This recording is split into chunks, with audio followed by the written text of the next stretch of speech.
पोश इलाके में बांग्लादेश के हिंदुओं पर अत्याचार के खिलाफ लगे पोस्टर। बांग्लादेश में हसीना शेख की सरकार के पतन के बाद उपजे अराजक माहौल में हिंदुओं और मंदिरों पर हो रहे हमलों का विरोध अब भारत में भी देखने को मिल रहा है। सूरत के पोश इलाकों में बांग्लादेश में हो रहे हिंदू पर अत्याचार के खिलाफ बैनर लगाए गए हैं। भारतीय गौरक्षा मंच द्वारा ये बैनर लगाए गए हैं। बैनरों के माध्यम से बांग्लादेश में हो रहे हिंदू पर अत्याचार बंद करने की मांग की गई है। इसके साथ ही अंतर्राष्ट्रीय स्तर पर इस मुद्दे को उठाने और बांग्लादेश सरकार पर दबाव डालने की अपील की गई।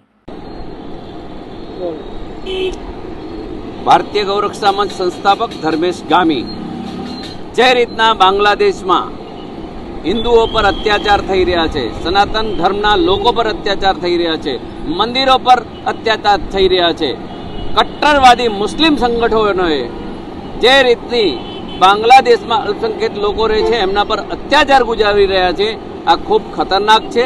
ભારતમાં રહેનાર મુસ્લિમોએ આનો કડક શબ્દોમાં વિરોધ કરવો જોઈએ અને ભારત સરકારને હું કહેવા માંગુ છું, આ જે બાંગ્લાદેશમાં અલ્પસંખ્યકો પર હુમલા થઈ રહ્યા છે, સાધુ સંતો પર હુમલા થઈ રહ્યા છે, તરત એક્શન લેવું જોઈએ અને એમના પર થતા અત્યાચાર અટકાવવા માટે ખાસ એક્શન હોવું જોઈએ એવી ચોક્કસ અમારી પુકાર છે। સંવાદદાતા કૃષ્ણા ઝંઝને, BHP ન્યૂઝ, સુરત।